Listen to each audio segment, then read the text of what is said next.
ਤੇ ਚਾਰ ਗੱਡੀਆਂ ਨੇ ਆ ਕੇ ਮੇਰੀ ਗੱਡੀ ਜਿਹੜੀ ਆ ਨਾ ਘੇਰੀ। ਮੈਂ ਗੱਡੀ ਦੀ ਬ੍ਰੇਕ ਮਾਰੀ, ਗੱਡੀ ਦਾ ਦਰਵਾਜ਼ਾ ਖੋਲਿਆ, ਸ੍ਰੀ ਸਾਹਿਬ ਮੇਰੇ ਕੋਲ ਸੀ ਤੇ ਮੈਂ ਜੇ ਹੱਥ ਵੀ ਨਹੀਂ ਪਾਇਆ। ਨਹੀਂ ਜੀ ਨਹੀਂ ਭਾਜੀ ਭਾਜੀ ਭਾਜੀ ਭਾਜੀ ਭਾਜੀ ਆਵਾਜ਼ ਪਈ ਆ ਦਿੱਲੀ ਤੱਕ ਜਾਣਾ, ਹੋ ਸਕਦਾ ਫਿਰ ਤਾਂ ਕੱਲ ਨੂੰ ਦਿੱਲੀ ਵੀ ਢਾਉਣੀ ਪਵੇ। ਕਿਹੜੀ ਚੀਜ਼ ਆ ਜਿਹੜੀ ਜੋਗਰਾਹੀ ਨੂੰ ਡੋਲਣ ਨਹੀਂ ਦਿੰਦੀ ਕਿ ਅੱਜ ਵੀ ਉਵੇਂ ਹੀ ਖੜੇ ਨੇ ਜਿਵੇਂ 7 ਮਹੀਨੇ ਪਹਿਲਾਂ ਇਹ ਸਫ਼ਰ ਸ਼ੁਰੂ ਕਰਿਆ ਸੀ, ਉਵੇਂ ਹੀ ਗਰਜਦੇ ਨੇ, ਉਵੇਂ ਹੀ ਬਰਸਦੇ ਨੇ ਤੇ ਕਿਸਾਨਾਂ ਦੇ ਨਾਲ ਨੇ?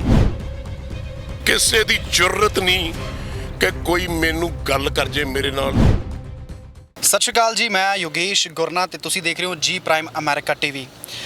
ਅੱਜ ਫਿਲਹਾਲ ਮੈਂ ਜਿਸ ਕਾਰ ਦੇ ਵਿੱਚ ਮੌਜੂਦ ਹਾਂ, ਉਸ ਕਾਰ ਦੇ ਵਿੱਚ ਮੇਰੇ ਨਾਲ ਮੌਜੂਦ ਨੇ ਯੋਗਰਾਜ ਸਰ। ਤੇ ਅੱਜ ਬੜਾ ਖਾਸ ਦਿਨ ਹੈ ਸਾਡੇ ਸਾਰਿਆਂ ਦੇ ਲਈ, ਕਿਉਂਕਿ ਅੱਜ ਉਹਨਾਂ ਦੇ ਨਾਲ ਸਾਨੂੰ ਬੜੀ ਹੀ ਪਾਵਨ ਪਵਿੱਤਰ ਧਰਤੀ ਦੇ ਉੱਪਰ ਨਤਮਸਤਕ ਹੋਣ ਦਾ ਮੌਕਾ ਮਿਲਿਆ। ਸੋ ਅੱਜ ਯੋਗਰਾਜ ਸਰ ਵੀ ਖੁਦ ਗੁਰੂ ਨਾਨਕ ਸਾਹਿਬ ਦੀ ਉਸ ਪਾਵਨ ਧਰਤੀ ਤੇ ਨਤਮਸਤਕ ਹੋ ਕੇ ਆਏ ਨੇ, ਜਿੱਥੇ ਹਰ ਇੱਕ ਪੰਜਾਬੀ ਨਤਮਸਤਕ ਹੋਣਾ ਚਾਹੁੰਦਾ ਹੈ। ਹਰ ਇੱਕ ਪੰਜਾਬੀ ਦਾ ਸੁਪਨਾ ਕਿ ਮੈਂ ਜ਼ਿੰਦਗੀ 'ਚ ਉੱਥੇ ਇੱਕ ਵਾਰ ਜ਼ਰੂਰ ਜਾਵਾਂ। ਮੈਂ ਗੱਲ ਕਰ ਰਿਹਾ ਕਰਤਾਰਪੁਰ ਸਾਹਿਬ ਦੀ। ਉੱਥੇ ਇੱਕ ਕਿਸਾਨੀ ਨਾਲ ਜੁੜੇ ਹੋਏ ਪ੍ਰੋਗਰਾਮ ਦਾ ਉਹ ਹਿੱਸਾ ਵੀ ਬਣੇ, ਜਿੱਦਾਂ ਕਿ ਜਦੋਂ ਤੋਂ ਕਿਸਾਨੀ ਸੰਘਰਸ਼ ਚੱਲ ਰਿਹਾ ਉਦੋਂ ਤੋਂ ਹਰ ਇੱਕ ਕਿਸਾਨੀ ਸਮਾਗਮ ਦੀ ਉਹ ਸ਼ਾਨ ਬਣ ਰਹੇ ਨੇ ਤੇ ਆਪਣੇ ਵਿਚਾਰ ਉੱਥੇ ਰੱਖਦੇ ਨੇ। ਅੱਜ ਕਰਤਾਰਪੁਰ ਦੀ ਧਰਤੀ ਤੇ ਉਹ ਹੋ ਕੇ ਆਏ ਨੇ। ਸੋ ਕੀ ਉਹਨਾਂ ਦੇ ਮਨ 'ਚ ਚੱਲ ਰਿਹਾ ਹੈ, ਕਿੱਦਾਂ ਉਹ ਮਹਿਸੂਸ ਕਰ ਰਹੇ ਨੇ ਕਰਤਾਰਪੁਰ ਸਾਹਿਬ ਵਰਗੀ ਪਵਿੱਤਰ ਧਰਤੀ ਤੇ ਨਤਮਸਤਕ ਹੋ ਕੇ, ਕਿਉਂਕਿ ਅਜੇ ਵੀ ਉਹ ਲਾਂਘਾ ਜਿਹੜਾ ਕਰੋਨਾ ਦੀ ਬਦੌਲਤ ਖੁੱਲ੍ਹਿਆ ਨਹੀਂ, ਅਜੇ ਸਿਰਫ ਸਾਨੂੰ ਦਰਸ਼ਨ ਦੂਰ ਤੋਂ ਹੁੰਦੇ ਨੇ ਤੇ ਉਮੀਦ ਹੈ ਅੱਗੇ ਜਾ ਕੇ ਵੀ ਅਸੀਂ ਨੈਕਸਟ ਟਾਈਮ ਉਸ ਧਰਤੀ ਤੇ ਜਾ ਕੇ ਵੀ ਨਜ਼ਦੀਕ ਤੋਂ ਦਰਸ਼ਨ ਕਰਾਂਗੇ। ਸਤਿ ਸ਼੍ਰੀ ਅਕਾਲ ਸਰ, ਸਵਾਗਤ ਹੈ। ਯੋਗਰਾਜ ਸਿੰਘ ਸਪੁੱਤਰ ਸ਼ਹੀਦ ਬਾਬਾ ਦੀਪ ਸਿੰਘ ਜੀ ਦੀ ਫਤਿਹ ਸਾਰੇ ਕਬੂਲ ਕਰਿਓ। ਵਾਹਿਗੁਰੂ ਜੀ ਕਾ ਖਾਲਸਾ, ਵਾਹਿਗੁਰੂ ਜੀ ਕੀ ਫਤਿਹ। ਅੱਜ ਗੁਰੂ ਸਾਹਿਬ ਦੀ ਪਵਿੱਤਰ ਧਰਤੀ ਤੇ ਤੁਸੀਂ ਨਤਮਸਤਕ ਹੋ ਕੇ ਆਏ ਹੋ, ਕੀ ਮਨ 'ਚ ਚੱਲ ਰਿਹਾ ਹੈ? ਜਦੋਂ ਕਰਤਾਰਪੁਰ ਸਾਹਿਬ ਵਰਗੀ ਧਰਤੀ ਤੇ ਅਸੀਂ ਜਾਂਦੇ ਹਾਂ ਤਾਂ ਬੜਾ ਮਨ ਅੰਦਰੋਂ ਕਹਿ ਲਓ ਕਿ ਭਰ ਜਾਂਦਾ ਹੈ। ਬੜਾ ਅਸੀਂ ਸੋਚਦੇ ਹਾਂ ਕਿ ਕਾਸ਼ ਇਹ ਧਰਤੀ ਸਾਡੇ ਵੱਲ ਹੀ ਹੁੰਦੀ। ਦਰਸ਼ਨ ਕਰਕੇ ਕਿਸ ਤਰ੍ਹਾਂ ਦਾ ਮਹਿਸੂਸ ਕਰ ਰਹੇ ਹੋ? ਬੜਾ ਵਡਭਾਗੀ ਹਾਂ ਮੈਂ, ਜਿਸ ਨੂੰ ਗੁਰੂ ਘਰ ਤੋਂ ਇਹ ਹੁਕਮ ਮਿਲਿਆ ਕਿ ਤੂੰ ਕਿਸਾਨਾਂ ਦੇ ਨਾਲ ਤੇ ਪੰਜਾਬ ਦੀ ਧਰਤੀ ਤੇ ਨਾਲ ਤੁਰਨਾ ਹੈ। ਔਰ ਜਿੱਥੇ ਗੁਰੂਆਂ ਪੀਰਾਂ ਨੇ ਜਨਮ ਲਿਆ, ਇੱਥੇ ਵੱਡੇ ਹੋਏ ਔਰ ਇੱਥੇ ਉਹਨਾਂ ਨੇ ਆਪਣੇ ਇਤਿਹਾਸ ਲਿਖੇ। ਅੱਜ ਕੋਰੀਡੋਰ ਆਪਾਂ ਗਏ, ਦੂਰੋਂ ਦਰਸ਼ਨ ਕੀਤੇ, ਅੱਖ ਛੰਝੂ ਆ ਗਏ। ਬਿਲਕੁਲ। ਉਹ ਇਹ ਸੋਚ ਕੇ ਕਿ ਗੁਰੂ ਮਹਾਰਾਜ ਆਪਣੇ ਹੋ ਕੇ ਤੇ ਏਡੀ ਦੂਰ ਕਿਉਂ ਚਲੇ ਗਏ। ਹਾਲਾਂਕਿ ਪਿੰਡ ਬੜਾ ਨੇੜੇ ਹੈ ਪਰ ਦੂਰ ਲੱਗਦਾ ਹੈ। ਉਹ ਵਿਰਾਗ ਜਿਹੜਾ ਹੈ ਅੱਜ ਬੜਾ ਜਾਗਿਆ। ਉਹਨਾਂ ਦੇ ਵਸਤਰਾਂ ਦੇ ਦਰਸ਼ਨ ਕੀਤੇ, ਉੱਥੇ ਮੱਥਾ ਟੇਕਿਆ, ਮਹਿਸੂਸ ਹੋਇਆ ਕਿ ਗੁਰੂ ਦਾ ਥਾਪੜਾ ਮਿਲਿਆ ਹੈ। ਸੋ ਅੱਜ ਦਾ ਦਿਹਾੜਾ ਜਦੋਂ ਮੈਂ ਉੱਥੇ ਮੱਥਾ ਟੇਕ ਕੇ ਆਇਆ, ਮੈਨੂੰ ਬੜਾ ਇੱਕ ਅਜੀਬ ਜੀ ਇੱਕ ਰੌਸ਼ਨੀ, ਇੱਕ ਅਜੀਬ ਜੀ ਇੱਕ ਥਾਪੜਾ, ਇੱਕ ਅਜੀਬ ਜਿਹਾ ਇੱਕ ਤਾਕਤ ਜਿਸਮ 'ਚ ਮਹਿਸੂਸ ਹੁੰਦੀ ਹੈ। ਗੁਰੂਆਂ ਦੀ ਗੱਲ ਹੀ ਐਸੀ ਹੈ ਕਿ ਉਹਨਾਂ ਨੂੰ ਜਿੱਥੇ ਵੀ ਯਾਦ ਕਰੋ, ਦਿਲੋਂ ਯਾਦ ਕਰੋ, ਆਪਣੀ ਰੂਹ ਤੋਂ ਯਾਦ ਕਰੋ ਤਾਂ ਤੁਹਾਡੇ ਦਿਲ ਵਿੱਚ ਸਮਾ ਜਾਂਦੇ ਨੇ। ਸੋ ਅੱਜ ਦਾ ਦਿਹਾੜਾ ਬਹੁਤ ਬਹੁਤ ਮੇਰੇ ਲਈ ਪਵਿੱਤਰ ਸੀ। ਮੈਂ ਵਡਭਾਗੀ ਹਾਂ, ਹਮੇਸ਼ਾ ਇਹ ਗੱਲ ਕਹਿਣਾ ਕਿ ਮੈਨੂੰ ਮੌਕਾ ਮਿਲਦਾ ਜਦ ਵੀ ਗੁਰੂਆਂ ਦੇ ਦਰਸ਼ਨ ਕਰਨ ਦਾ। ਔਰ ਮੈਂ ਹੋਰ ਵੀ ਵਡਭਾਗੀ ਹਾਂ ਕਿ ਮੈਂ ਸਿੱਖੀ 'ਚ ਜਨਮ ਲਿਆ ਹੈ। ਔਰ ਮੈਂ ਹੋਰ ਵੀ ਵਡਭਾਗੀ ਹਾਂ ਕਿ ਮੈਂ ਗੁਰੂ ਘਰ ਦਾ ਕੁੱਕਰ ਹਾਂ। ਕੀ ਬਾਤ ਹੈ। ਕਿਸਾਨ ਅੰਦੋਲਨ ਦੀ ਇੱਕ ਸਭ ਤੋਂ ਵਧੀਆ ਗੱਲ ਇਹ ਹੋਈ ਹੈ ਕਿ ਨੌਜਵਾਨ ਜਿਹੜੇ ਬਦਨਾਮ ਕੀਤੇ ਜਾ ਰਹੇ ਸੀ ਨਸ਼ੇ ਦੇ ਨਾਮ ਤੇ, ਨੌਜਵਾਨ ਬੜਾ ਵੱਧ ਚੜ੍ਹ ਕੇ ਹਿੱਸਾ ਲੈ ਰਹੇ ਨੇ। ਤੇ ਤੁਸੀਂ ਵੀ ਬੜਾ, ਅੱਜ ਮੈਂ ਤੁਹਾਡਾ ਪੂਰਾ ਲੈਕਚਰ ਸੁਣਿਆ, ਉੱਥੇ ਤੁਸੀਂ ਵੀ ਨੌਜਵਾਨਾਂ ਦੀ ਬੜੀ ਪ੍ਰਸ਼ੰਸਾ ਕੀਤੀ। ਤੁਹਾਨੂੰ ਲੱਗਦਾ ਕਿ ਵਾਕਈ ਸਾਡੇ ਨੌਜਵਾਨਾਂ ਨੇ ਹੁਣ ਆਪਣੀ ਛਵੀ ਬਦਲ ਦਿੱਤੀ ਆ ਤੇ ਸਾਡੇ ਨੌਜਵਾਨ ਨਵੇਂ ਰੰਗ ਦੇ ਵਿੱਚ ਉੱਭਰ ਕੇ ਸਾਹਮਣੇ ਆਏ ਨੇ ਤੇ ਕਿਸਾਨੀ ਅੰਦੋਲਨ ਨੇ ਉਹਨਾਂ ਨੂੰ ਇੱਕ ਵੱਖਰਾ ਰਾਹ ਤੇ ਨਵੀਂ ਸੋਚ ਦੇ ਦਿੱਤੀ ਆ? ਵੈਸੇ ਬੜੀ ਦੁੱਖ ਦੀ ਗੱਲ ਹੈ ਕਿ ਪੰਜਾਬ ਦੇ ਨੌਜਵਾਨ, ਪੰਜਾਬ ਦੇ ਲੋਕ ਜਿਨ੍ਹਾਂ ਕੋਲ ਚੰਗੀਆਂ ਜ਼ਮੀਨਾਂ ਸੀ, ਜਿਨ੍ਹਾਂ ਕੋਲ ਚੰਗੇ ਕਾਰੋਬਾਰ ਸੀ, ਉਹ ਪੰਜਾਬ ਨੂੰ ਛੱਡ ਕੇ ਬਾਹਰ ਚਲੇ ਗਏ। ਚਲੋ ਖੈਰ, ਆਪਣੀ ਆਪਣੀ ਸੋਚ ਹੈ। ਔਰ ਮੈਂ ਸਮਝਦਾ ਸੀ ਕਿ ਪੰਜਾਬ ਦੀ ਜਵਾਨੀ ਸਾਰੀ ਹੀ Canada, America, Australia, European country 'ਚ ਚਲੀ ਗਈ। ਇਹੀ ਇੱਕ ਕਾਰਨ ਹੈ ਕਿ ਪੰਜਾਬ ਬਿਲਕੁਲ ਖਾਲੀ ਹੋ ਗਿਆ। ਵੱਡੀਆਂ ਵੱਡੀਆਂ ਕੋਠੀਆਂ ਮੈਂ ਪਿਛਲੇ 20-25-30 ਸਾਲ ਤੋਂ ਦੇਖਦਾ ਆ ਰਿਹਾ, ਸ਼ੂਟਿੰਗਾਂ ਕਰਦਾ ਸੀ ਔਰ ਮੈਂ ਦੇਖਦਾ ਸੀ ਵੱਡੇ ਵੱਡੇ ਖੇਤ, ਵੱਡੀ ਵੱਡੀਆਂ ਕੋਠੀਆਂ ਖਾਲੀ ਪਈਆਂ ਨੇ ਤੇ ਪੁੱਛਦੇ ਸੀ ਕਿੱਥੇ ਗਏ ਸਾਰੇ, ਕਹਿੰਦੇ ਜੀ ਬਾਹਰ ਚਲੇ ਗਏ, ਕਈ ਸਾਲ ਹੋ ਗਏ ਵਾਪਸ ਪਰਤੇ ਹੀ ਨਹੀਂ। ਇਹੀ ਇੱਕ ਵਜ੍ਹਾ ਹੈ ਕਿ ਪੰਜਾਬ ਛੋਟਾ ਹੁੰਦਾ ਚਲਾ ਗਿਆ। ਪੰਜਾਬ ਤਿੱਬਤ ਤੋਂ ਲੈ ਕੇ ਕੰਧਾਰ ਤੱਕ, ਕਸ਼ਮੀਰ, ਦਿੱਲੀ ਤੱਕ ਤਿੱਬਤ ਸੀ ਜੀ। ਪ੍ਰਤਾਪ ਸਿੰਘ ਕੈਰੋਂ ਜੀ ਜਦ ਸੀਐਮ ਸੀ, ਉਹ ਦਿੱਲੀ ਨੂੰ ਪੰਜਾਬੀਅਤ ਨਾਲ ਘੇਰਨਾ ਚਾਹੁੰਦੇ ਸੀ ਵੀ ਮੈਂ ਦਿੱਲੀ ਤੱਕ ਪੰਜਾਬ ਬਣਾ ਕੇ ਤੇ ਪੰਜਾਬੀਅਤ ਕਾਇਮ ਕਰਨੀ ਹੈ। ਉਦੋਂ ਮੈਂ ਛੋਟਾ ਸੀ ਪਰ ਉਹਨਾਂ ਦੇ ਵਿਚਾਰ ਜਿਹੜੇ ਸੀ ਬੜੇ ਸਹਿਮਤ ਸੀ ਉਹਨਾਂ ਦੇ ਨਾਲ, ਔਰ ਸ਼ਾਇਦ ਉਹਨਾਂ ਨੇ ਵੀ ਕਦੇ ਮਹਿਸੂਸ ਨਹੀਂ ਕੀਤਾ ਹੋਣਾ ਵੀ ਇੱਕ ਦਿਨ ਪੰਜਾਬ ਤੇ ਇਹੋ ਜਿਹਾ ਟਾਈਮ ਆਊਗਾ ਕਿ ਇਸ ਪੰਜਾਬ ਦੇ ਵਿੱਚ ਜਵਾਨ ਸਾਰੇ ਖਾਲੀ ਹੋ ਜਾਣਗੇ। ਅੱਜ ਤੋਂ 15 ਸਾਲ ਪਹਿਲਾਂ ਮੈਂ ਤਰਨ ਸ਼ੂਟਿੰਗ ਕਰ ਰਿਹਾ ਸੀ ਤੇ ਮੈਂ ਇੱਦਾਂ ਹੀ ਜਿੱਦਾਂ ਆਪਾਂ ਗੱਡੀ 'ਚ ਜਾ ਰਹੇ ਹਾਂ, ਮੈਂ ਡਰਾਈਵਰ ਨੂੰ ਕਿਹਾ, ਮੈਂ ਕਿਹਾ ਯਾਰ ਗੱਡੀ ਰੋਕੀ ਤੇ ਮੈਂ ਟਿਕਟ ਕੀ ਲਾ ਕੇ ਦੇਖਣ ਲੱਗ ਗਿਆ ਤੇ ਮੇਰੀ ਅੱਖ ਛੰਝੂ ਆ ਗਏ। ਤੋ ਬੜਾ ਪਿਆਰਾ ਮੇਰਾ ਜਿਹੜਾ ਗੱਡੀ ਚਲਾਉਂਦਾ ਸੀ, ਮਹੀਨਾ ਹੋ ਗਿਆ ਸੀ ਉਹਨੂੰ ਮੇਰੇ ਨਾਲ, ਕਹਿੰਦੇ ਕੀ ਹੈ ਜੀ ਸਾਹਿਬ ਰੋਜ਼ ਗੱਡੀ ਤੁਸੀਂ ਰੋਕ ਲੈਂਦੇ ਹੋ ਭਾਜੀ, ਰੋਜ਼ ਰੋਂਦੇ ਹੋ, ਕੀ ਗੱਲ ਹੈ? ਮੈਂ ਕਿਹਾ ਕਿੰਨੀ ਵੀਰਾਨ ਹੋ ਗਈ ਧਰਤੀ। ਮੈਂ ਕਿਹਾ ਮੈਂ ਆਪਣੀ ਜਵਾਨੀ ਚੱਲਦਾ ਸੀ ਤਾਂ ਚਾਦਰੇ ਕੁੜਤੇ ਪਾ ਕੇ ਜਵਾਨ ਤੁਰਲੇ ਵਾਲੀਆਂ ਪੱਗਾਂ, ਮੁਟਿਆਰਾਂ, ਮਾਵਾਂ, ਭੈਣਾਂ, ਧੀਆਂ ਮੇਲਿਆਂ ਨੂੰ ਜਾਂਦੀਆਂ ਸੀ। ਉਹ 7-7 ਫੁੱਟੇ 6.5 ਫੁੱਟੇ ਮੈਂ ਕਿਹਾ ਕੱਦ ਸੀ ਜਵਾਨੀ। ਮੈਂ ਕਿਹਾ ਉਹਨਾਂ ਨੂੰ ਰੋਣਾ ਦੇਖਦਾ ਕਿ ਬਾਬਾ ਤੇਰਾ ਕੀ ਗਵਾਚ ਗਿਆ? ਕਹਿੰਦਾ ਜਵਾਨੀ ਦਾ ਸਿੱਕਾ ਗਵਾਚ ਗਿਆ ਜੀ। ਬਿਲਕੁਲ। ਉਸ ਤੋਂ ਬਾਅਦ ਬਹੁਤ ਕੁਝ ਮੈਂ ਦੇਖਿਆ ਜਿਹਦਾ ਮੈਂ ਬਿਆਨ ਨਹੀਂ ਕਰ ਸਕਦਾ, ਕਿਉਂਕਿ ਪੰਜਾਬ ਦੀ ਧਰਤੀ ਨਾਲ ਮੈਨੂੰ ਅਟੂਟ ਪਿਆਰ ਹੈ। ਪਤਾ ਨਹੀਂ ਗੁਰੂ ਮਹਾਰਾਜ ਦੇ ਚਰਨ ਇੱਥੇ ਛੋਏ ਹੋਏ ਆ, ਤੁਹਾਨੂੰ ਚੁੰਮਣ ਨੂੰ ਦਿਲ ਕਰਦਾ ਹਰ ਜਗ੍ਹਾ ਜੀ।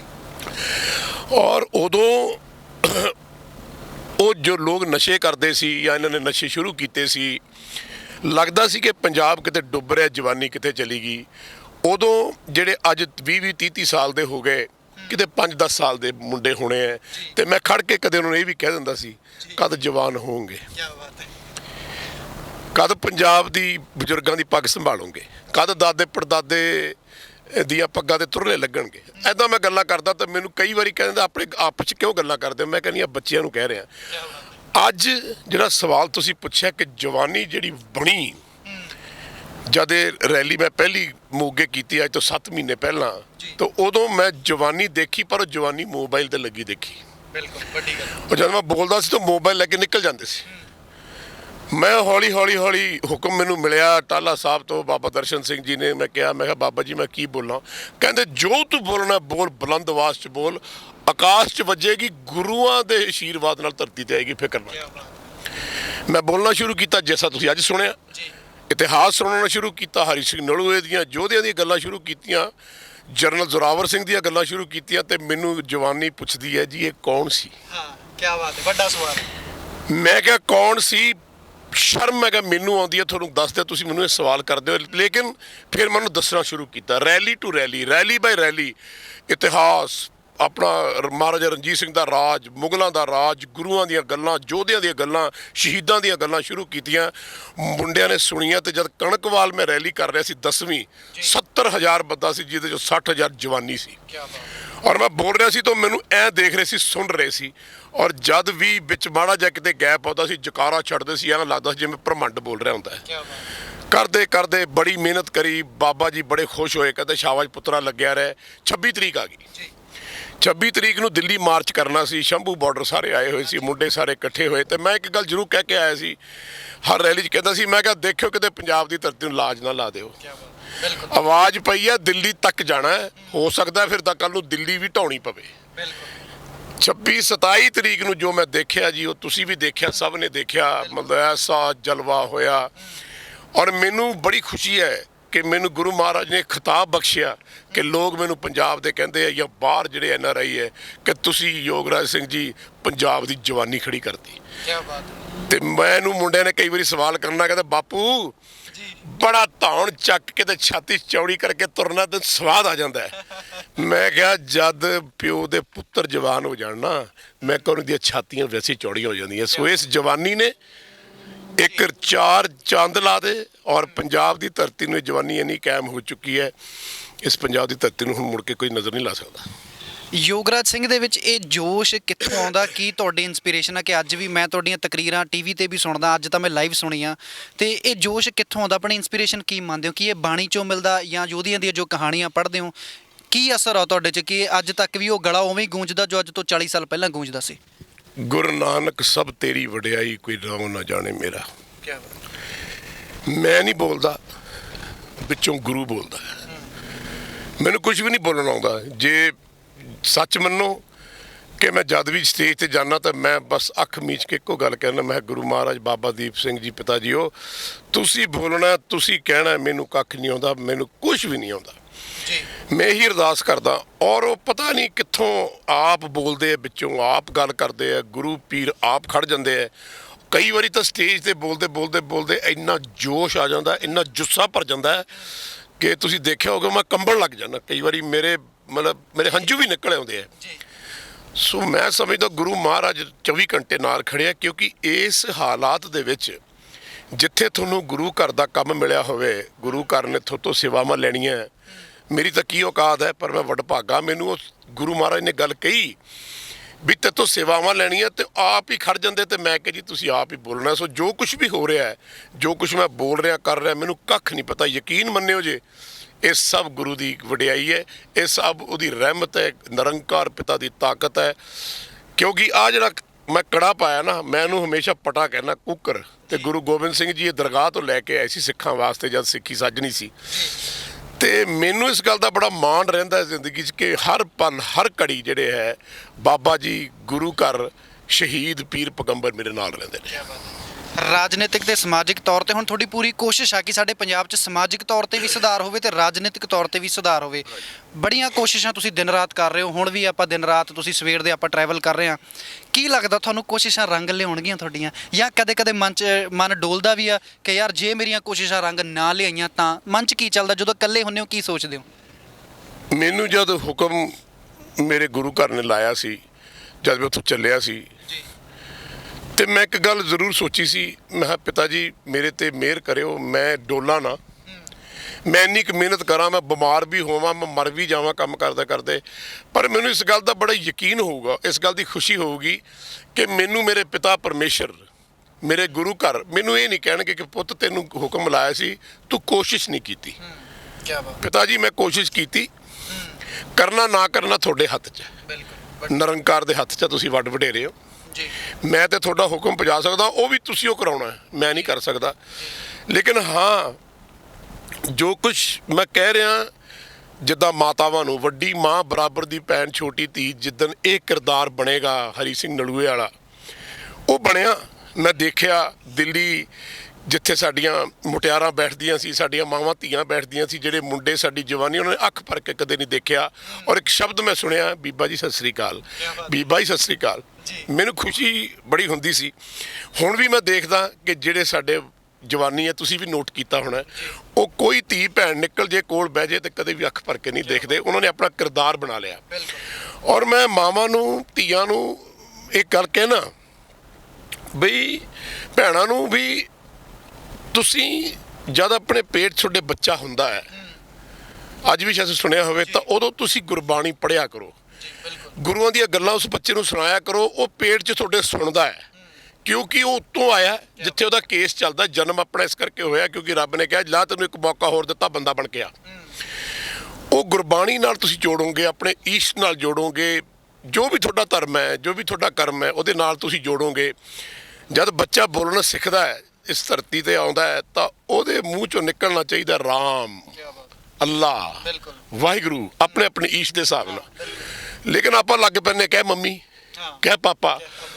ਔਰ ਮੇਰਾ ਇਹ ਦਾਵਾ ਹੈ ਕਿ ਜੋ ਗੁਰੂ ਘਰ ਨੇ ਮੈਨੂੰ ਸਿਖਾਇਆ ਵੀ ਜਦ ਜੰਮਦੇ ਬੱਚੇ ਦਾ ਪਹਿਲਾ ਸ਼ਬਦ ਵਾਹਿਗੁਰੂ, ਰਾਮ, ਅੱਲਾ ਜਾਂ ਜੋ ਵੀ ਆਪਣੀ ਈਸ਼ ਨਾਲ ਬੋਲੂਗਾ, ਉਹ ਹਮੇਸ਼ਾ ਯੋਧਾ ਬਣੂਗਾ। ਔਰ ਐਸਾ ਬਣੂਗਾ ਜਿਹਨੂੰ ਲੋਕ ਜਦ ਚੱਲਿਆ ਕਰਨਗੇ ਝੁੱਕ ਕੇ ਸਲਾਮ ਕਰਿਆ ਕਰਨਗੇ, ਜਿਵੇਂ ਹਰੀ ਸਿੰਘ ਨਲੂਏ ਉਹਨਾਂ ਨੂੰ ਕਰਦੇ ਸੀ। ਸੋ ਇਸ ਗੱਲ ਦੀ ਵੀ ਮੈਨੂੰ ਬੜੀ ਤਾਂਘ ਰਹਿੰਦੀ ਹੈ ਕਿ ਮੇਰਾ ਪੰਜਾਬ ਇਹੋ ਜਿਹਾ ਹੋਵੇ, ਲੋਕ ਕਹਿਣ ਬਈ ਮਹਾਰਾਜਾ ਰਣਜੀਤ ਸਿੰਘ ਦਾ ਰਾਜ ਦੁਬਾਰਾ ਆ ਗਿਆ। 40 ਸਾਲ ਰਾਜ ਹੋਇਆ, 40 ਸਾਲ ਰਾਜ ਦੇ ਵਿੱਚ ਬੇਟਾ ਜੀ ਕਦੇ ਉੱਥੇ ਭੁੱਖਮਰੀ ਨਹੀਂ ਹੋਈ, ਕਦੇ ਧਰਮ ਪਿੱਛੇ ਲੜਾਈ ਨਹੀਂ ਹੋਈ, ਕਦੇ ਉੱਥੇ ਕਿਸੇ ਨੂੰ ਮੌਤ ਦੀ ਸਜ਼ਾ ਨਹੀਂ ਹੋਈ, ਕਦੇ ਕਿਸੇ ਧੀ ਭੈਣ ਵੱਲ ਕਿਸੇ ਨੇ ਅੱਖ ਭਰ ਕੇ ਨਹੀਂ ਦੇਖਿਆ। ਔਰ ਕਮਾਲ ਦੀ ਗੱਲ ਹੈ, ਜਿੱਥੇ ਧਰਮਾਂ ਦੀ ਗੱਲ ਕਰਦੇ ਆ, ਸਿਰਫ 18% ਸਿੱਖ ਸੀ, ਬਾਕੀ ਸਾਰੇ ਹਿੰਦੂ, ਮੁਸਲਮਾਨ, ਦੂਜੇ ਵਰਗ ਦੇ ਲੋਕ ਸੀਗੇ। ਔਰ ਸਾਰਿਆਂ ਨੂੰ ਇੱਕੋ ਜਿਹਾ ਟਰੀਟ ਕੀਤਾ ਜਾਂਦਾ ਸੀ। ਔਰ ਉਹ ਰਾਜਾ ਮਹਾਰਾਜਾ ਰਣਜੀਤ ਸਿੰਘ ਜੋ ਰਾਤ ਨੂੰ ਭੇਸ ਬਦਲ ਕੇ ਆਪਣੀ ਪ੍ਰਜਾ ਦੇ ਵਿੱਚ ਜਾਂਦਾ ਸੀ, ਔਰ ਦੇਖਦਾ ਸੀ ਕੋਈ ਦੁਖੀ ਤਾਂ ਨਹੀਂ, ਫੇਰ ਆ ਕੇ ਰਾਤ ਨੂੰ ਰੋਟੀ ਖਾਂਦਾ ਸੀ ਤਾਂ ਸੌਂਦਾ ਸੀ। ਮੇਰਾ ਖਿਆਲ ਉਹ ਤੋਂ ਸਿੱਖ ਲੈਣਾ ਚਾਹੀਦਾ ਹੈ ਹਿੰਦੁਸਤਾਨ ਦੇ ਰਹਿਨੁਮਾ ਨੂੰ। ਸੋ ਮੇਰੀ ਇਹ ਤਮੰਨਾ ਹੈ, ਮੇਰੀ ਇਹ ਇੱਕ ਇੱਛਾ ਹੈ ਕਿ ਜਦ ਮੈਂ ਇਸ ਧਰਤੀ ਤੋਂ ਜਾਵਾਂ, ਮੈਨੂੰ ਗੁਰੂ ਮਹਾਰਾਜ ਕਹਿਣ ਸ਼ਾਬਾਸ਼ ਪੁੱਤਰਾ, ਤੂੰ ਆਪਣੀ ਸਾਰੀ ਸਾਡੇ ਕਹਿਣ ਤੇ ਸਾਰਾ ਕੁਝ ਲਾਤਾ, ਔਰ ਅੱਜ ਤੂੰ ਸਾਡੀ ਗੋਦ 'ਚ ਆ ਕੇ ਬੈਠ, ਕਿਉਂਕਿ ਸਾਨੂੰ ਮਾਣ ਹੈ, ਸਾਨੂੰ ਫਕਰ ਹੈ ਕਿ ਸਾਡਾ ਪੁੱਤਰ ਇਹੋ ਜਿਹਾ ਵੀ ਹੈ ਜਿਹਨੇ ਪੰਜਾਬ ਦੀ ਧਰਤੀ ਨੂੰ ਇੱਕ ਨਵਾਂ ਸੂਰਜ ਚੜਾ ਕੇ ਆਇਆ। ਇਹ ਮੇਰੀ ਜ਼ਿੰਦਗੀ 'ਚ ਇੱਕ ਸੋਚ ਹੈ। ਆਖਰੀ ਸਵਾਲ ਸਰ, ਤੁਸੀਂ ਅੱਜ ਆਪਣੀ ਤਕਰੀਰ 'ਚ ਵੀ ਬੜੀ ਸੋਹਣੀ ਗੱਲ ਕੀਤੀ ਕਿ ਬਹੁਤ ਸਾਰੇ ਲੋਕ ਇਹ ਚਾਹੁੰਦੇ ਨੇ ਕਿ ਜੋ ਯੋਗਰਾਜ ਕਰ ਰਹੇ ਨੇ ਉਹ ਨਾ ਕਰਨ, ਤੇ ਲਾਲਚ ਵੀ ਸ਼ਾਇਦ ਤੁਹਾਡੇ ਕੋਲ ਆਉਂਦੇ ਹੋਣਗੇ, ਅਹੁਦਿਆਂ ਦੇ ਬਹੁਤ ਤੁਹਾਨੂੰ ਆਫਰ ਵੀ ਦਿੱਤਾ, ਤੁਸੀਂ ਦੱਸਿਆ ਕਿ ਤੁਹਾਨੂੰ ਆਏ ਵੀ। ਕਿਹੜੀ ਚੀਜ਼ ਆ ਜਿਹੜੀ ਯੋਗਰਾਜ ਨੂੰ ਡੋਲਣ ਨਹੀਂ ਦਿੰਦੀ ਕਿ ਅੱਜ ਵੀ ਉਵੇਂ ਹੀ ਖੜੇ ਨੇ ਜਿਵੇਂ 7 ਮਹੀਨੇ ਪਹਿਲਾਂ ਇਹ ਸਫ਼ਰ ਸ਼ੁਰੂ ਕਰਿਆ ਸੀ, ਉਵੇਂ ਹੀ ਗਰਜਦੇ ਨੇ, ਉਵੇਂ ਹੀ ਬਰਸਦੇ ਨੇ ਤੇ ਕਿਸਾਨਾਂ ਦੇ ਨਾਲ ਨੇ? ਪਹਿਲੀ ਗੱਲ ਤਾਂ ਇਹ ਬੇਟਾ ਜੀ ਕਿ ਗੁਰੂ ਮਹਾਰਾਜ ਨੇ ਇੰਨੀ ਸ਼ਕਤੀ ਬਖਸ਼ੀ ਹੈ, ਚੌਗਿਰਦ ਹਮਾਰੇ ਰਾਮ ਕਰ ਦੁੱਖ ਲਗੇ ਨਾ ਭਾਈ। ਕਿਸੇ ਦੀ ਜ਼ਰੂਰਤ ਨਹੀਂ ਕਿ ਕੋਈ ਮੈਨੂੰ ਗੱਲ ਕਰ ਜੇ ਮੇਰੇ ਨਾਲ। ਜਿਹੜਾ ਵੀ ਮੈਨੂੰ ਕੋਈ ਫੋਨ ਕਰਦਾ ਉਹ ਮੈਨੂੰ ਹਮੇਸ਼ਾ ਇੱਕ ਗੱਲ ਕਹਿੰਦਾ, ਜਿਹੜੀ ਮੈਂ ਅੱਜ ਵੀ ਸੁਣਾਈ, भाई साहब हम फलाने बोल रहे हैं, हम आपके सामने बेनती करना चाहते हैं, आप इतना क्यों दम कर रहे हैं, आप ऐसा क्यों कर रहे हैं, आप छोड़िए, आपको क्या चाहिए, बंगला चाहिए, गाड़ी चाहिए, आपको कितना करोड़, 100 करोड़ चाहिए, 200 करोड़ चाहिए। मैं उसकी गल सुनता, मैं कहा बोलिया, मैं कहा जे तू मेरे कोल होंदा मैं तेरे रपाटा ऐसा मारना सी, तू याद रखदा। लेकिन एक गल मैं कहा याद रखी, मैं गुरु घर दा कुकर हाँ ਤੇ ਬਾਬਾ ਦੀਪ ਸਿੰਘ ਜੀ ਦਾ ਸੁਪੁੱਤਰ ਆ। ਇਸ ਦੁਨੀਆ ਦੀ ਸਾਰੀ ਦੌਲਤ, ਇਸ ਦੁਨੀਆ ਦੀ ਰਾਜ ਗੱਦੀ, ਇਸ ਦੁਨੀਆ ਦਾ ਐਸ਼ੋ ਆਰਾਮ, ਮੈਂ ਕਿਹਾ ਇਸ ਬਾਬਾ ਦੀਪ ਸਿੰਘ ਜੀ ਦੇ ਪੁੱਤਰ ਨੂੰ ਨਾ ਇਹ ਡੁਲਾ ਸਕਦੀ ਹੈ ਤੇ ਨਾ ਹੀ ਵਿਕ ਸਕਦਾ। ਮੈਂ ਕਿਹਾ ਦੁਨੀਆ ਦੀ ਸਾਰੀ ਦੌਲਤ ਇਕੱਠੀ ਕਰ ਲਓ, ਮੈਂ ਵਿਕ ਨਹੀਂ ਸਕਦਾ। ਲੇਕਿਨ ਮੈਂ ਇਸ ਗੱਲ ਦਾ ਸ਼ੁਕਰਾਨਾ ਕਰਦਾ, ਔਰ ਮੈਂ ਜਦ ਵੀ ਚੱਲਿਆ ਸੀ ਗੁਰੂ ਘਰ ਤੋਂ ਮੈਂ ਕਿਹਾ ਸੀ, ਮੈਂ ਕਿਹਾ ਮਹਾਰਾਜ ਮੈਂ ਅੱਜ ਵੀ ਕਹਿੰਦਾ ਬਾਬਾ ਜੀ ਦੇਖਿਓ ਕਿਤੇ ਮੈਂ ਡੋਲ ਨਾ ਜਾਵਾਂ, ਮੇਰੇ ਸਿਰ ਤੇ ਹੱਥ ਰੱਖਿਓ। ਸੋ ਜੂ ਇਹ ਗੱਲਾਂ ਮੇਰੇ ਨਾਲ ਹੁੰਦੀਆਂ ਨੇ, ਜੂ ਲੋਕ ਮੈਨੂੰ ਆਉਂਦੇ ਨੇ। ਤੁਸੀਂ ਬਿਲੀਵ ਕਰਨਾ, ਇੱਕ ਦਿਨ ਮੈਂ ਗੱਡੀ 'ਚ ਜਾ ਰਿਹਾ ਸੀ, ਇੱਕ ਗੱਡੀ ਅੱਗੇ ਇੱਕ ਗੱਡੀ ਪਿੱਛੇ, ਤੇ 4 ਗੱਡੀਆਂ ਨੇ ਆ ਕੇ ਮੇਰੀ ਗੱਡੀ ਜਿਹੜੀ ਆ ਨਾ ਘੇਰੀ। ਮੈਂ ਗੱਡੀ ਦੀ ਬ੍ਰੇਕ ਮਾਰੀ, ਗੱਡੀ ਦਾ ਦਰਵਾਜ਼ਾ ਖੋਲ੍ਹਿਆ, ਸ੍ਰੀ ਸਾਹਿਬ ਮੇਰੇ ਕੋਲ ਸੀ ਤੇ ਮੈਂ ਜੇ ਹੱਥ ਵੀ ਨਹੀਂ ਪਾਇਆ। ਨਹੀਂ ਜੀ ਨਹੀਂ ਭਾਜੀ ਸਤਿ ਸ਼੍ਰੀ ਅਕਾਲ ਭਾਜੀ। ਮੈਂ ਕਿਹਾ ਗੱਲ ਸੁਣੋ, ਦੱਸੋ ਕੀ ਗੱਲ ਹੈ? ਕਹਿੰਦੇ ਜੀ ਕੋਈ ਗੱਲ ਨਹੀਂ, ਤਾਂ ਤੁਹਾਡੇ ਨਾਲ ਫੋਟੋ ਖਿਚਾਉਣੀ ਸੀ। ਸੋ ਉਹਦੀ ਕਿਰਪਾ ਹੀ ਇੰਨੀ ਹੈ, ਰਹਿਮਤ ਹੀ ਇੰਨੀ ਹੈ ਮੇਰੇ ਗਰੀਬ ਤੇ। ਮੈਂ ਤਾਂ ਕਿਹੜੇ ਜੋਗਾ ਕਿ ਮੈਨੂੰ ਕੋਈ ਵੀ ਚੀਜ਼ ਦੁਨੀਆ ਦੀ ਜਿਹੜੀ ਹੈ ਉਹ ਮੈਂ ਡੋਲ ਨਹੀਂ ਸਕਦਾ, ਕਿਉਂਕਿ ਉਹ ਮੇਰਾ ਗੁਰੂ ਦਾ ਹੱਥ ਹੈ। ਇੱਥੇ ਤੱਕ ਵੀ ਪਰਿਵਾਰਕ ਰੂਪ 'ਚ ਵੀ ਮੈਨੂੰ ਸਾਰੇ ਕਹਿੰਦੇ ਕੀ ਕਰੀ ਜਾਂਦਾ, ਤੁਸੀਂ ਕੀ ਲੈਣਾ, ਸਾਡਾ ਐਡਾ ਵੱਡਾ ਪਰਿਵਾਰ ਫਲਾਨਾ।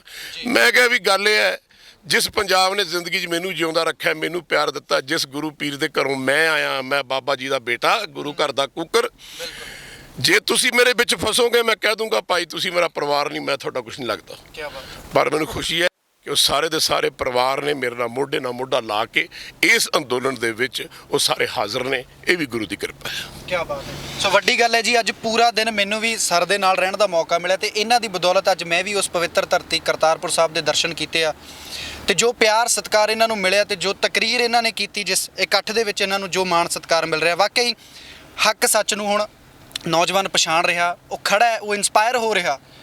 ਜੇ ਯੋਗਰਾਜ ਸਰ ਕਰ ਸਕਦੇ ਨੇ ਇਸ ਉਮਰ ਦੇ ਪੜਾਅ ਦੇ ਵਿੱਚ ਆ ਕੇ, ਤਾਂ ਨੌਜਵਾਨ ਕਿਉਂ ਨਹੀਂ ਕਰ ਸਕਦਾ? ਵਾਕਈ ਇਹਨਾਂ ਤੋਂ ਇਨਸਪੀਰੇਸ਼ਨ ਨੌਜਵਾਨ ਲੈ ਰਹੇ ਨੇ, ਲੈਣੀ ਚਾਹੀਦੀ ਵੀ ਆ, ਇਹ ਮੌਕਾ ਵੀ ਆ, ਕਿਉਂਕਿ ਜੇ ਹੁਣ ਨਾ ਅਸੀਂ ਕੁਝ ਕੀਤਾ ਤੇ ਫਿਰ ਗੱਲ ਸਾਡੇ ਹੱਥੋਂ ਲੰਘ ਜਾਣੀ ਆ। ਬਾਕੀ ਇਸ ਅੰਦੋਲਨ ਨੇ ਬਹੁਤ ਕੁਝ ਦਿੱਤਾ ਹੈ ਸਾਨੂੰ, ਨੌਜਵਾਨੀ ਨੂੰ ਬਹੁਤ ਕੁਝ ਦਿੱਤਾ ਹੈ, ਤੇ ਉਸ ਅੰਦੋਲਨ ਦੇ ਵਿੱਚ ਜੋ ਜਾਨ ਪਈ ਹੈ, ਜੋ ਰੀੜ੍ਹ ਦੀ ਹੱਡੀ ਜਿਹੜੇ ਸੱਜਣਾ ਨੇ, ਬਹੁਤ ਸਾਰੇ ਸੱਜਣ ਬਣੇ ਨੇ, ਤੇ ਉਹਨਾਂ ਦੇ ਵਿੱਚੋਂ ਇੱਕ ਵੱਡਾ ਨਾਂ ਯੋਗਰਾਜ ਸਰ ਦਾ ਆਉਂਦਾ ਹੈ, ਜੋ ਕਿ ਇੱਕ ਕਲਾਕਾਰ ਦੇ ਤੌਰ ਤੇ ਵੀ ਜਾਣੇ ਪਛਾਣੇ ਜਾਂਦੇ ਨੇ, ਪਰ ਇਸ ਅੰਦੋਲਨ ਦੇ ਵਿੱਚ ਇੱਕ ਨਵੀਂ ਜਾਨ ਪਾਉਣ ਵਾਲੇ ਇਨਸਾਨ ਦੇ ਤੌਰ ਤੇ ਵੀ ਹੁਣ ਇਹਨਾਂ ਦਾ ਨਾਂ ਜਿਹੜਾ ਇਤਿਹਾਸ ਦੇ ਵਿੱਚ ਤੇ ਲਗਾਤਾਰ ਪਾ ਵੀ ਰਹੇ ਨੇ। ਤੇ ਦਿਨ ਰਾਤ ਮੈਨੂੰ ਲੱਗਦਾ ਸੀ ਸਵੇਰ ਦੇ ਚੱਲੇ ਹੋਏ ਆ, ਤੇ ਹੁਣ ਫਿਰ ਅੱਧੀ ਰਾਤ ਦਾ ਸਮਾਂ ਹੋ ਚੁੱਕਿਆ, ਪਰ ਫਿਰ ਵੀ ਉਸੇ ਤਰ੍ਹਾਂ ਬੁਲੰਦ। ਅੱਜ 15 ਤੋਂ 20 ਇੰਟਰਵਿਊਜ਼, ਪਤਾ ਨਹੀਂ ਕਿੰਨੀਆਂ ਕਿ ਇੰਟਰਵਿਊਜ਼ ਕਰ ਚੁੱਕੇ ਨੇ, ਬਟ ਤਕਰੀਰਾਂ ਵੀ ਕੀਤੀਆਂ, 2 ਘੰਟੇ ਸਪੀਚ ਵੀ ਕੀਤੀ, ਪਰ ਉਸੇ ਤਰ੍ਹਾਂ ਹੀ ਹੌਸਲੇ ਦੇ ਨਾਲ, ਹਿੰਮਤ ਦੇ ਨਾਲ ਜੋ ਥਾਪੜਾ ਮਿਲਿਆ, ਜੋ ਸ਼ਾਇਦ ਬਾਬਾ ਨਾਨਕ ਦੀ ਕਿਰਪਾ ਸਾਡੇ ਸਾਰਿਆਂ ਤੇ ਕਿ ਲੱਗੇ ਹੋਏ ਆ, ਪਰ ਕਿਸਾਨਾਂ ਦੇ ਨਾਲ ਆ, ਕਿਸਾਨੀ ਦੇ ਨਾਲ ਆ, ਤੇ ਇਸੇ ਤਰ੍ਹਾਂ ਹੀ ਲੱਗੇ ਰਹਾਂਗੇ। ਇਸ ਖਾਸ ਮੁਲਾਕਾਤ ਦੇ ਵਿੱਚ ਫਿਲਹਾਲ ਇਹ ਨਹੀਂ, ਜੁੜੇ ਰਹਿਣਾ ਜੀ ਪ੍ਰਾਈਮ ਅਮਰੀਕਾ ਦੇ ਨਾਲ। ਸਤਿ ਸ਼੍ਰੀ ਅਕਾਲ।